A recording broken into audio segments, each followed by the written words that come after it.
Para quem esteve aqui há 2 dias atrás, sabemos que o texto é Mateus, capítulo 15. A história é rica na sua essência. E hoje nós vamos olhar o verso 22, que já vimos antes de ontem, mas lançar um novo olhar sobre o mesmo. Diz que uma mulher saiu daquelas cercanias e foi ter com Jesus e disse: Filho de Davi, tem misericórdia de mim, que a minha filha está terrivelmente endemoniada. Às vezes, quando nós lemos os versos da Bíblia, nós apenas lemos. E esse é um problema. Nós não deixamos que a nossa mente se expanda com a unção do Espírito Santo e, por causa disso, perdemos lições maravilhosas, experiências maravilhosas para a nossa vida. E hoje eu queria convidar cada um de nós para que, ao olhar esse verso, por um instante, voltemos a nossa mente em algo que não está escrito. Todavia, porém, não vamos sair da história. Esta mulher estava com a sua filha terrivelmente endemoniada. Eu sou pai. E como pai, eu acredito que vocês também devem concordar comigo, que quando nós vemos nossos filhos enfermos, doentes, com algum problema, se tivéssemos o poder de tirar o problema deles e passar para nós assim o faríamos. Então eu imagino o coração desta mãe como estava apertado, estava angustiado. Ela não suportava ver aquela cena. A sua filha, observe que foi dado um adjetivo, terrivelmente, não era só endemoniada, era terrivelmente endemoniada. Imagine agora a casa desta mulher. Eu não sei quantos de vocês já visitaram a casa de alguém que está possessa. Eu já. E é uma casa que eu posso dizer, resumir em uma frase, é uma casa que não tem paz. Há medo nos membros da família. Os objetos cortantes, perfurantes, são todos escondidos, porque as pessoas não sabem o que aquela pessoa que está possessa pode fazer com esses objetos. A angústia, você quase consegue sentir, é um clima pesado na casa, algo ruim mesmo. Então, era assim que esta mulher vivia, em um ambiente pesado. Não havia paz, não havia sossego. Mas esta mulher, a Bíblia não diz quem foi, alguém falou de Cristo para ela. E por que dá para nós sabermos que alguém falou de Cristo para ela? Observe que quando ela chega para Jesus, ela diz assim, filho de Davi. Ela fala da linhagem de Cristo Jesus. Então, alguém falou para ela que ele era filho de Davi. É provável que alguém tenha dito, olha, ele faz milagres, ele cura, ele liberta, ele salva. E esta mensagem trouxe esperança para aquela vida que estava acabada. Esta mensagem trouxe um fôlego de vida que até então ela havia perdido. Olhava para um lado, olhava para o outro, não via solução para o seu problema. Mas quando chegou a mensagem de que Cristo salva, que Cristo liberta, que Cristo cura, uma chama dentro desta mãe nasceu e cresceu. Mais do que buscar a cura para sua filha junto a Cristo, esta mulher estava buscando a salvação para toda a família dela. E aí vem mais uma lição para nós. Não importa como está a tua família e a minha. Possa ser que neste momento, se você pensar na sua família, você vai dizer que ela está desestruturada. Os filhos não estão no caminho que deveriam estar. O esposo está, quem sabe, com a mulher fora do casamento. As dívidas estão tirando o sossego, a paz da família. Já não se consegue mais dormir tranquilamente. Já não há mais o diálogo, aquela união que deveria ter, que havia antes. A família pode estar totalmente desestruturada, mas hoje eu quero te dizer que Cristo salva, Cristo cura e Cristo renova. Não importa se a sua situação está terrivelmente fora do seu controle. Saiba que nada sai do controle de Deus. Não importa o quão ruim tem sido até hoje a convivência em família. Acredite, hoje é o dia de eu e você irmos até Cristo e clamar, Filho de Davi, Senhor, Filho de Davi, tem misericórdia de mim. Tem misericórdia de minha família. O segundo ponto que eu quero falar sobre esse verso, sobre esta mulher, é que ela dá uma lição tremenda para mim. Espero que para você também. Esta mulher tinha tudo para não ir até Jesus Cristo, humanamente falando. Como já falamos anteriormente, era mulher, não poderia estar falando com homens, foi criada sendo ensinada que era para se acreditar apenas naquilo que era palpável, naquilo que se podia ver. Ela poderia, então, ter a desculpa, vou usar esse termo, ter a desculpa de não ir até Cristo. Nessa vida eu aprendi uma coisa: tem aqueles que colhem desculpas e tem aqueles que colhem resultados. Esta mulher não queria colher desculpas, ela queria colher resultados. Colocou todas as desculpas para trás, para longe dela, e foi em direção do resultado. Foi em busca da resposta às suas orações, foi em busca, em resposta do seu clamor, e a resposta para a vida dela, assim como é para a sua e para a minha, é a pessoa maravilhosa de Jesus. Tem aqueles que, infelizmente, escolhem se afastar de Deus. Tem aqueles que, em meio aos problemas, começam a se afastar, por exemplo, da igreja. Tem aqueles que, em meus problemas, param de orar como oravam, param de ler a palavra de Deus como liam. Até parece que esta é a solução, até parece que esta será a resposta. Queridos, se já é difícil com Cristo, acredite, longe de Deus, nada vai ser possível, até porque o próprio Cristo já nos ensinou, lá em João 15:5, no final do verso, ele disse: porque sem mim nada podeis fazer. Então, todo e qualquer esforço longe de Cristo é um nada. Estaremos apenas perdendo tempo. A outra lição que esta mulher me passa é que ela chegou até Cristo e não levou nenhuma reclamação. Ela levou apenas o clamor e a sua situação. Hoje em dia, infelizmente, as pessoas vivem com a reclamação sobre a sua vida nos lábios, enquanto a Bíblia nos ensina, através de Paulo, lá em 1 Tessalonicenses, capítulo 5, que em tudo devemos dar graças. Muitos não entendem isso e parece que em tudo vem motivo para reclamar, em tudo vem motivo para se maldizer. Talvez você diga assim: ah, meu irmão, mas está fácil aí para você. Você está atrapalhando, você é casado, os filhos estudam, frequenta a igreja, para você é fácil, não tem doença. Não, meus queridos. Acredite que o que aqui é falado, primeiro foi vivenciado. Já passei por várias experiências na vida e acredite, sempre foi possível ver a mão de Deus. Por mais difícil que seja a situação, sempre Cristo está ali junto a nós para ser a nossa força, o nosso auxílio no momento mais difícil. Alguns anos atrás, eu estava voltando para casa, estava até louvando a Deus. Isso deve ter em torno de uns 18 anos. Minha filha tem 21, ela tinha 3 na época. Há 18 anos atrás, eu estava voltando para casa na moto. Lembro-me que estava louvando a Deus com o hino do Nadson Portugal. Quem é este homem? Eu me lembro do louvor. E, infelizmente, um infeliz resolveu sair na moto sem olhar para o lado do qual eu ia. Que ele sai, eu entro com gosto na lateral da moto dele. Não aprendi a voar porque não tenho asa, mas saí voando.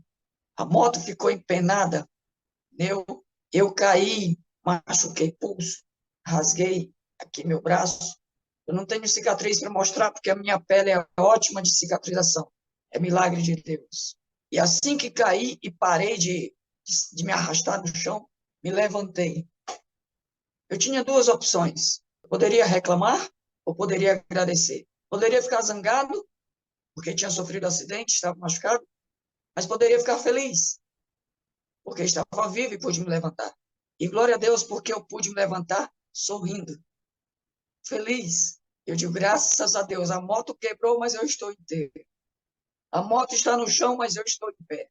Fui olhar o outro motoqueiro e ele cortou a mão, estava com a mão para baixo, o sangue estava caindo em bico. Eu cheguei sorrindo para ele, de modo bem cearense, disse assim: macho, você está doido? Deixar a tua mão assim para baixo? Levanta, rapaz, senão tu vai perder teu sangue até tu apagar.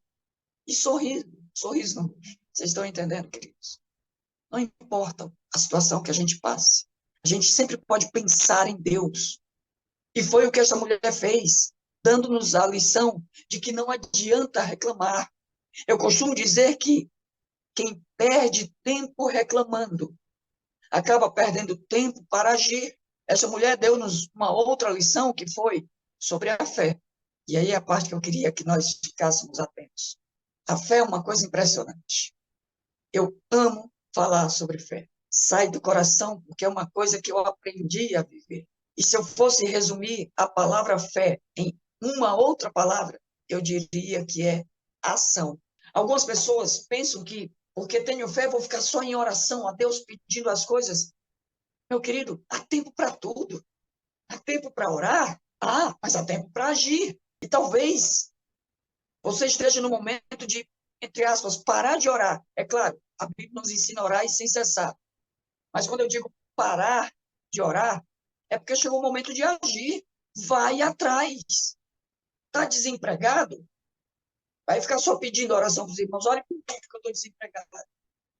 Está com a doença? Ore por mim, porque eu estou doente. Não é errado pedir. Eu até aconselho, peça, clame, mas haja. Vai atrás. Mas vai com fé. Vai crendo de verdade. Vai como foi esta mulher. Chegou para Cristo acreditando que ele seria a resposta. E aí entra em ação um verso bíblico que eu amo. E ele nos apresenta o que é a verdadeira fé. Lá no livro de João, capítulo 11, verso 40, Jesus Cristo disse assim, final do verso, se creres, verás a glória de Deus. Observe a ordem das coisas. Primeiro ele diz, se vocês acreditarem, se vocês crerem, se vocês tiverem fé, aí qual é a consequência? Vocês verão a glória de Deus. O problema é que as pessoas hoje querem inverter as coisas. Estão trocando o sentido do que é a fé. As pessoas querem primeiro ver para depois crer. E não é assim que Deus age. Isso não é fé. As pessoas estão confundindo. Eu primeiro preciso crer para depois eu ver. E aí o grande desafio. Esta mulher foi até Jesus Cristo porque ela no seu coração ela creu. Esta mulher foi até Jesus Cristo porque no seu coração ela acreditou que a sua filhinha seria curada. Ela acreditou que a sua família seria restaurada. E eu e você, quando vamos orar a Cristo, quando juntamos nossas mãos, quando nos ajoelhamos, que oramos a Deus e pedimos, a minha pergunta é: eu consigo, pelos olhos da fé, eu consigo acreditar que Deus já resolveu aquilo que nós vamos orar para Ele? Eu consigo ver com os olhos da fé que Cristo já concedeu aquilo que nós estamos clamando? Porque se eu estiver orando e ainda não estiver crendo, desculpe o que eu vou dizer, as tuas palavras e as minhas estarão sendo jogadas ao. Creiamos primeiro, acredite, sejamos ousados na fé. Assim como aquela mulher, enfrentemos o desafio que for necessário, mas o façamos com fé, o façamos na certeza de que Cristo já ouviu a nossa oração, de que a resposta já foi dada. Eu já contei em outros sermões uma história, permita-me contar agora, porque o tempo já passou. Na igreja que eu frequento, nos dias de quarta-feira, é dada oportunidade aos irmãos e irmãs para fazerem pedidos e agradecimentos a Deus. E naquela noite, no mês de dezembro do ano de 2019, eu coloquei-me em pé e fiz o seguinte agradecimento a Deus. Eu quero hoje agradecer a Deus, porque o meu filho recebeu uma bolsa de 100% no colégio adventista. É claro que os irmãos, amém, glória a Deus. Quando eles pararam, eu digo que tem só observação, meus irmãos, que eu preciso fazer. Ninguém entendeu? Que observação? Não era só agradecer a Deus? Não era o suficiente? Isso eu quero dizer para vocês que o processo da bolsa escolar apenas começou. Não saiu nenhum resultado. E aí você se pergunta, mas espera aí, se não saiu nenhum resultado, como que já está agradecendo a Deus? Meus queridos, quando a gente vive a fé, As coisas são diferentes. As coisas têm uma nova forma. A gente passa a ver de uma forma que, se contada, talvez as pessoas nem creiam. Lembra o que diz lá em Abacuque 1:5? Deus diz assim, ó, Abacuque 1:5. Olhai entre as nações, vede, maravilhai-vos. Eis que realizo em vossos dias uma obra tal que vós não crereis quando vos for contada. Eu creio nisso. E eu quero vivenciar essa obra. Depois do culto, o tempo passou. Veio o primeiro resultado da bolsa escolar e o nome do meu filho não estava lá. Passaram mais uns dias, veio o segundo resultado e o nome do meu filho não estava lá. Veio o terceiro resultado e o nome do meu filho não estava lá. Veio o quarto resultado e o nome do meu filho não estava lá. Veio o penúltimo resultado e o nome do meu filho não estava lá. Eu serei um mentiroso se eu disser para vocês que na hora dessa o coração não aperta. Aperta. Às vezes a gente se pergunta, mas Deus, cadê? Cadê o resultado da minha fé? Cadê a resposta? Faltava um dia para a aula começar. Tipo assim, era hoje, a aula ia começar amanhã. E nada de resposta. Quando foi de noite, eu estava no meu trabalho, veio uma ligação, secretária da escola, e veio com a seguinte mensagem: o resultado saiu, o último resultado, e o teu filho foi contemplado com 100% da bolsa. Ah, queridos, milagres não se explicam, milagres se vivem. Por fé, eu também creio que não é para se explicar, é para se viver. Nada do que eu consegui falar aqui vai expressar o que é viver isso. A fé, ela é a certeza das coisas que não se veem. Por isso, essa mulher foi até Jesus, porque ela viu antes mesmo de sair de casa. Ela creu antes de enfrentar todos os problemas. E hoje, eu e você, qual é a fé que nós vivemos? É aquela fé que a gente acha que é o suficiente de só nos levar para a igreja e voltar para casa? Você acha que isso é suficiente? E na hora da provação? E na hora que o casamento estiver com problemas? Na hora que a família estiver se desestruturando? Na hora que o câncer bater sobre algum parente seu ou sobre você mesmo? Esse tipo de fé de só me levar para a igreja e voltar para casa vai ser o suficiente? Deixa eu te falar por experiência própria. Não vai ser. Precisamos de mais. E como é, Estélio, que se consegue essa fé? Como é que se vive essa fé? Por que não dizer sobrenatural? Como é que se aumenta a fé? Vou dar só mais um verso para podermos concluir. Livro de Romanos, capítulo 10, o verso 17. Paulo vai dizer para você e para mim assim: porque a fé vem pelo ouvir, e o ouvir a palavra de Deus. Sabe por que que nós não vivemos uma fé sobrenatural? Porque não temos vivido uma comunhão com Deus como deveríamos ter. Não temos orado como deveríamos orar. Não temos buscado como deveríamos buscar. Não temos meditado na palavra de Deus como deveríamos meditar. E aí, estranhamos porque não somos pessoas de fé inabalável. Estranhamos porque somos tão fracos na fé. Porque vivemos uma fé tão medíocre. Quer ser diferente? Quer ter uma fé diferente? Então viva uma comunhão com Cristo diferente do que tem sido até hoje. Vivamos uma vida diferente se queremos resultados diferentes. Vivamos uma fé de ousadia. Vivamos uma fé de coragem, sendo firmes, sendo fortes, porque é isso que Deus espera de você e de mim. Queres encontrar na sua vida o milagre de Deus? Pois deixa eu te dizer que o milagre de Deus começa quando você e eu cremos nele. Pela filha daquela mulher, quando ela creu que Jesus poderia ser a resposta dela, aquela filha já estava curada. Mas Estélio, a mãe olhava, via endemoniada, e daí? Mas Estélio, a mãe via a família desestruturada, e daí? Se creres, verás a glória de Deus. Eu não sei qual é a tua luta, qual é o teu problema, qual é a tua dificuldade. Pode ser com você, pode ser no seu casamento, pode ser com seus filhos. Mas se você crê, eu acredito que Deus já respondeu há muito tempo atrás. Minha pergunta é: vamos ser, eu e você, ousados e hoje dizer: Senhor, muito obrigado, porque o Senhor já resolveu o meu problema. Vamos crer dessa forma, porque se você crer, eu queria te convidar para que juntos nós oremos a Deus. Querido Pai, nesse momento nós oramos a Ti para apresentar a nossa vida em Tuas mãos.